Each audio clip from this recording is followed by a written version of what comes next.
Hey guys, if you're listening to this on our YouTube channel or our SoundCloud account, I want to let you know that this is actually about a week late. We actually recorded this the previous Sunday and we released it today because we wanted to wait until it was public on the Crunchyroll, Rooster Teeth, and YouTube pages for the official sources.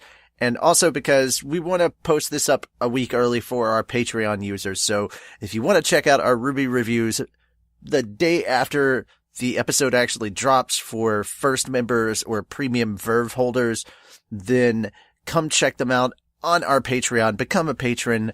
Fairy Tale Podcast on Patreon, or just simply patreon.com/fairytalepodcast. On with the review.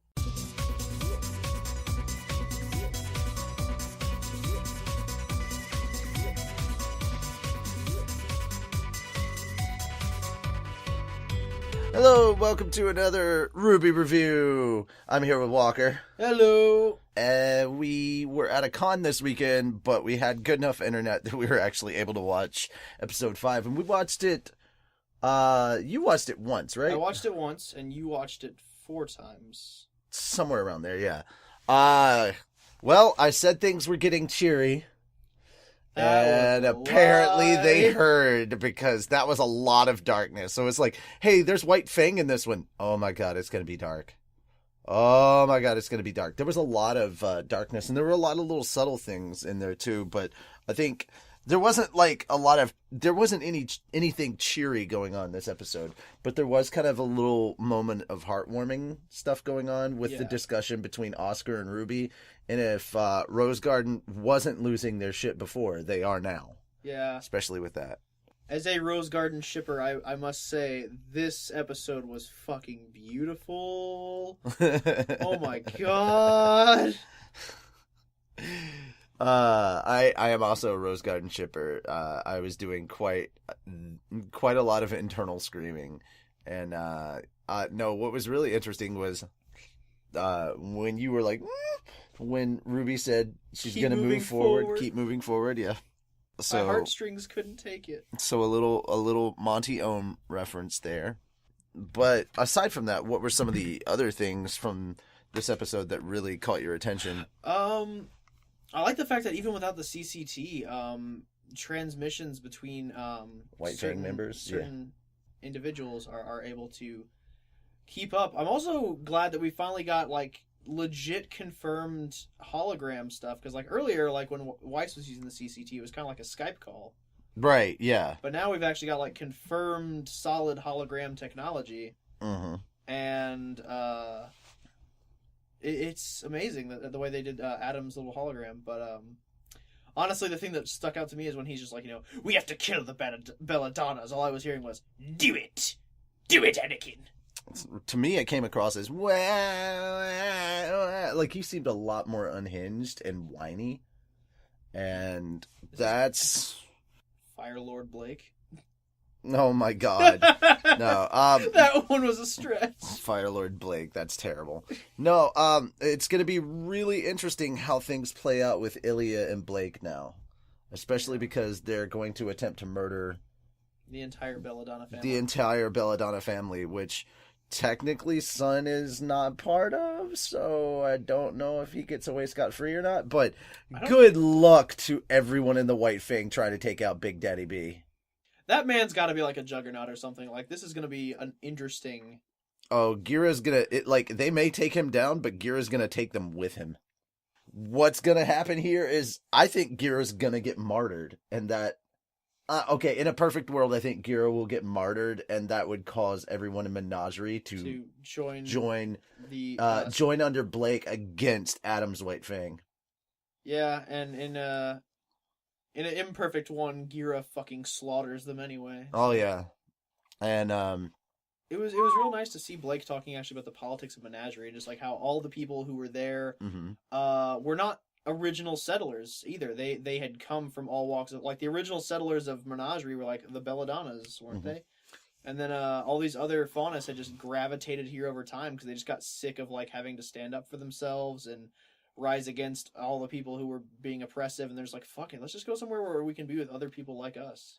The other thing that I really enjoyed about the conversation between Blake and Sun was her one-word descriptions for different people. Like, RWBY is purity, Weiss is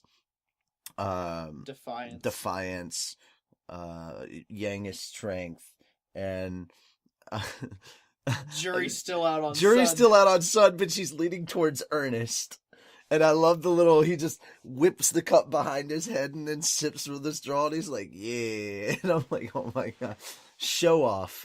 Yeah. Show off seems to fit him a lot more, but I love that Ernest. Like, that's kind of cool. But I can agree with her. 100% with Adam about spite. Spite seems to be exactly what's going on there. And then we got a little bit more training with Oscar. Oscar doing a little more stick training.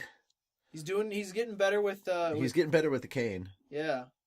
And he even talked about how he's like, this I got this weapon weeks ago, but it feels like I've been wielding it for lifetimes. Which, longer even. If he got that weeks ago, and it was the same night that Crow brought him back, because that's when he got it, how much time has really been passing? Because he said weeks. It might have been weeks. It might have been days. I can't remember. No, he said weeks. He said weeks? He did say weeks. How much time has been passing? That's the question.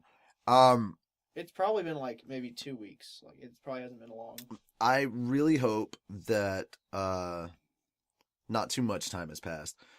But I want to get more. I loved how we got more from RWBY this time around, as far as like we got to peek behind the kind of cheerful girl and see some of the other emotions that she's been carrying around with her, because the moment she said combat ready, you saw her kind of have that look, that spark of recognition, and then that saddening, because that's a Penny thing. Like, Penny said that, and so Penny's catchphrase. But yeah, she had that moment, and then she started talking about Penny, and she talked about Pyrrha, and I didn't actually get Penny's last name, or I don't remember hearing it. Yeah, Paulinina. Yeah. So to me, that felt like the first time I was hearing it. Yeah. So it made it a little more extra special to me, I guess. Yeah. But it was interesting seeing her finally kind of let down the walls and just kind of talk about it. Feel her emotions. Yeah. And what Ozpin had to say about her after she had left was also really interesting. He was like, I love Oscar. She must have been the best. He was like, no, buddy. She was good in some ways. Put your little rose-colored glasses down, and just let me tell you the tale of this child. She doesn't always have the best landing strategy, I'm afraid. Yeah. Bad landing strategy. But I like to also see.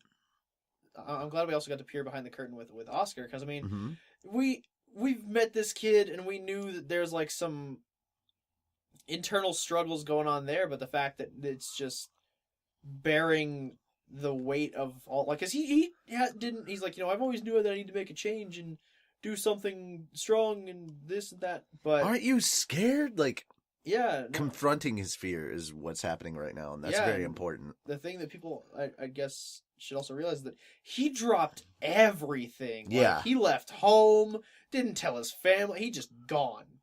And the next time anybody sees him, he's going to be a tiny little badass. They're like, oh my gosh, his skill's on the par with the huntsman, and then Crow will be like, meh. That's cute. I am a little disappointed that we didn't get to see what was going on with Yang and Weiss, because I wanted more from that story. Next episode, hopefully. Hopefully next episode. So we got some Blake and RWBY this time, so we're probably going to get a little bit more RWBY next episode, and then we're going to get some Weiss. We get a little bit of RWBY in every episode. Also, I'm a little sad because this episode was missing some very significant Jean. I want to see what Jean's progress is. We need Jean's semblance. We need Jean training Oscar. Like, we need a Mr. Miyagi montage. Like, this needs to be And if we're doing another 12 episodes, well, then Jesus, we're already almost 6 episodes in. Yeah, this is episode 5. So I'm wondering, geez, are they going to split it in half, or are we actually going to end this in this year? Yeah. Yeah. How crazy is this going to be, and how long are these episodes? Because we're getting already to the halfway point, and I mean, if going the way that we're going, we're going to end in January. And that wouldn't be all that bad either. Wouldn't be, no. But I think there'll be that Christmas break, so it may actually end either late January or early February. Yeah. Isn't that how it went with Volume 5? They normally take a mid-season... Or Volume 4, they sorry. They normally take a mid-season break for about, 2 weeks, and then pick up production again. But I'm not sure. I don't know. Because it's going pretty quick through it, so because, the next Saturday is the Saturday before Thanksgiving. Yeah. So they'll probably take a 2-week break for Thanksgiving and the week after, and then pick back up in December, and then take a break for New Year's and Christmas. Yeah, try and finish it before then, but if they can't, they'll take a break, and then it'll wrap early January or February. We're not sure, but I'm hoping that we get a lot more content in the next few ones, so we can have or at least get us to a cliffhanger moment, so that it's Volume 4 right after the thing with Crow happened, and everyone's just like, "Oh shit, what's gonna happen next?" And it's like, you gotta wait.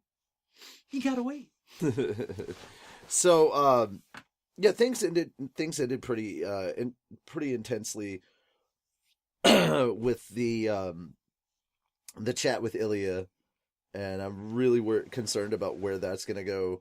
And we talked quite a bit about that. Even Fennec is starting to worry a little bit about Adam, and he's like, he seems unwell. I was like, no, he seems unhinged.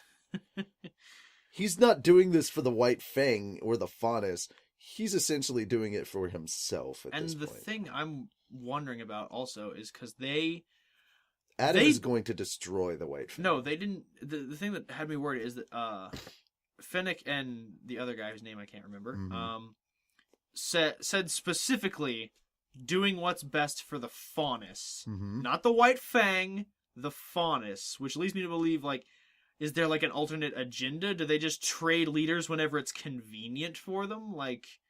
Who really runs the White Fang? Because I'm pretty sure Adam's not doing it. It doesn't feel like he is.